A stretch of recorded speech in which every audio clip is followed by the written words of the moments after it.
woke up 10 minutes ago. 10 minutes ago. All right, so as you probably know by now, we're not going back to school. So welcome to your new classroom, your bedroom, or wherever you are, and your computer. I could live with this.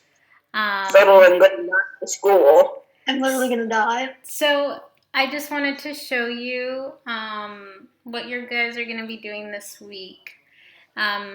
So I've uploaded a worksheet. Okay.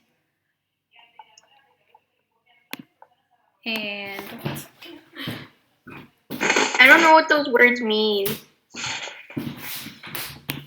I uploaded it. This is gonna load. It's gonna let me.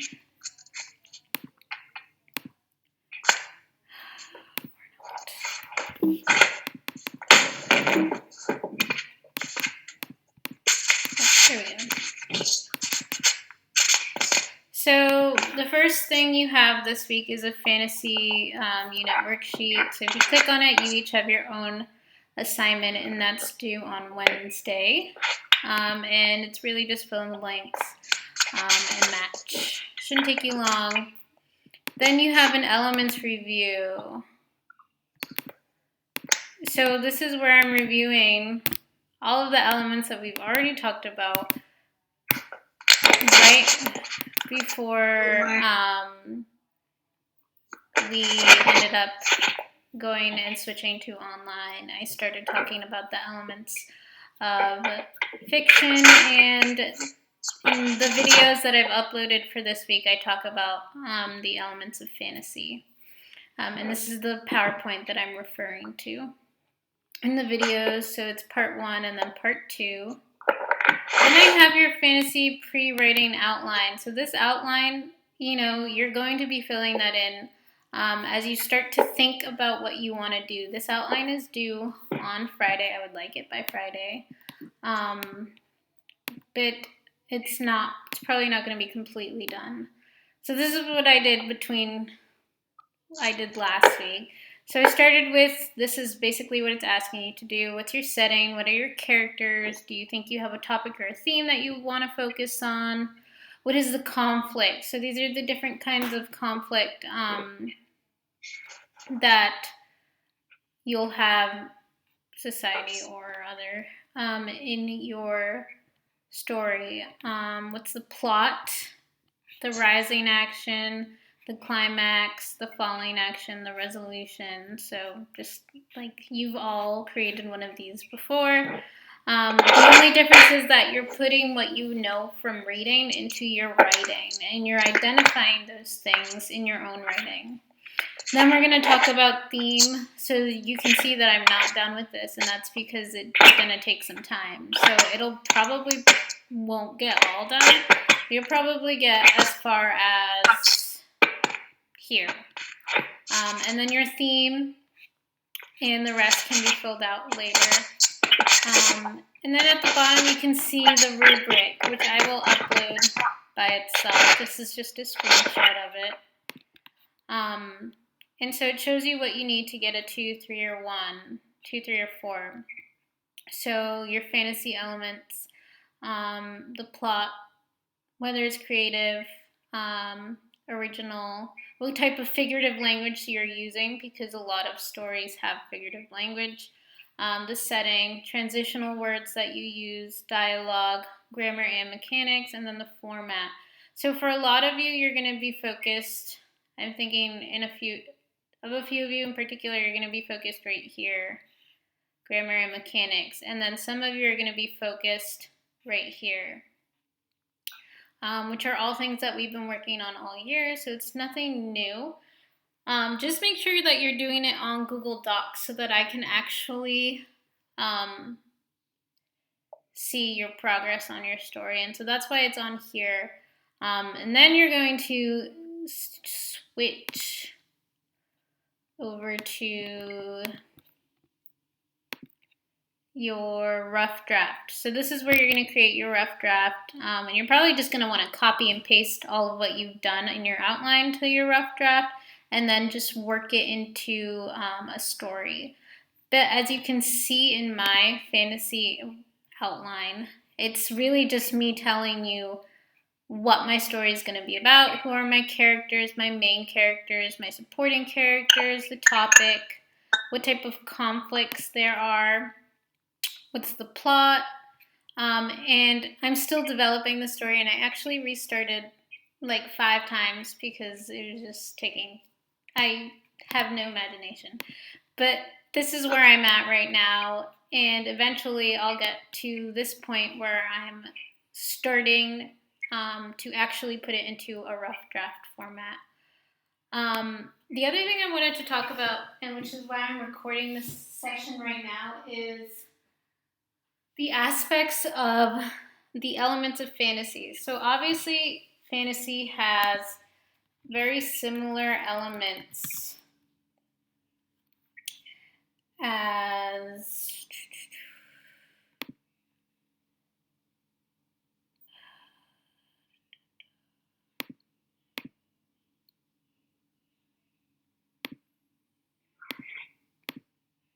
that's not it.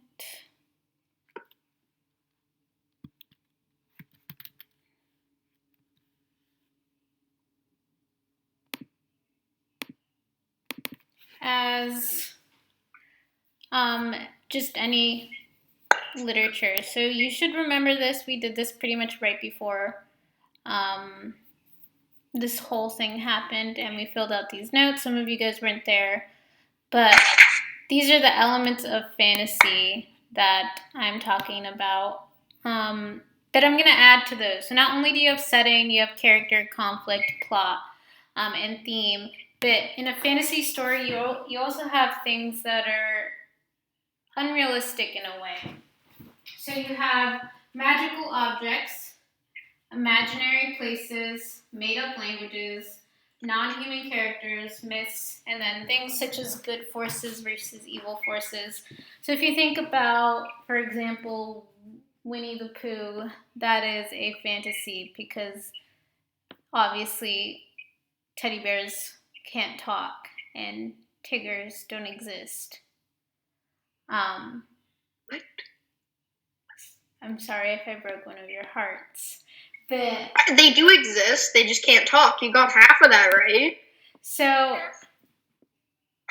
tigers don't. There's only one tiger. What are you talking about?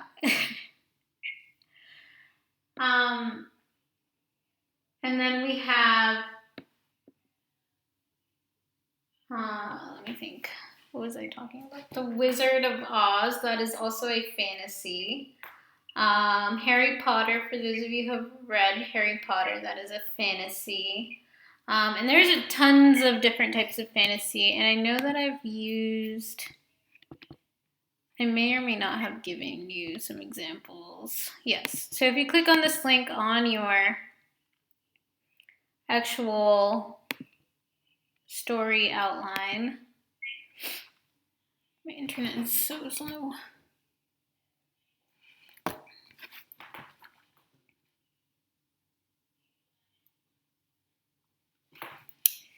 It will take you to some examples. So this is pretty much what I'm looking for. But I'm also looking for something more like this one. Just because I think you guys can do it. You have a title. Make sure you never forget the title. You have dialogue that's formatted correctly. And if you don't remember how to format dialogue, I'm showing you right here, and I'm also showing you how to punctuate dialogue. So if you click on the link, it will automatically take you to what I'm talking about. But we've also talked about it, and you've gotten lessons on that in the past, so it's probably just a matter of refreshing your memory. And then you can read through these if you're like, I don't know what to talk about. Fantasy isn't just princesses and talking teddy bears. You know, there's a lot of different types of fantasy. And a perfect example is Gabe's story, who he was going to write about something that's historically realistic, but he's bringing unrealistic things into his story. Well, depending on who you are and what you believe, but pretty much unrealistic things into his story. The other, I do talk about exactly how to format, but I'm going to dedicate a lesson to that as well. So your job this week, they take you to classroom, is to fantasy worksheet. That's due on Wednesday. You know, just review the videos this week at some point. And begin your pre-writing outline. So that's ELA. I want you to work on that. Notice how far I got. I didn't get very far, but I got far enough. And then you're going to begin your rough draft one, which this is pretty much a first draft, but you're going to make it more into a story in your rough draft. So let me take you to math. So math this week is just a continuation of what we were doing before break. Here are the worksheets. If you picked up an iPad, you also have these on paper. Worksheets 10, taking mom to a Mother's Day dinner, which you're just creating stem and leaf plots, answering the questions, creating a back-to-back stem and leaf plot, so your stem, your leaf for B, your leaf for A. So I would put 2 here, and then 1 for 21, and then 7 for 27 or 24 or whatever, etc. And then you're doing the same here. And then you're doing the same here. Some more stem and leaf practice. And then after that, the one thing that you have are percents movie max, display numerical data movie max. I'm also going to be sending you guys a link on Friday to an Edmodo quiz. I just haven't created it yet. And then we're going to be moving on next week to some more of the same practice. But it's going to be more focused on mean, median, and hidden mode practice. So that's this week. Let's see. Don't worry about anything else.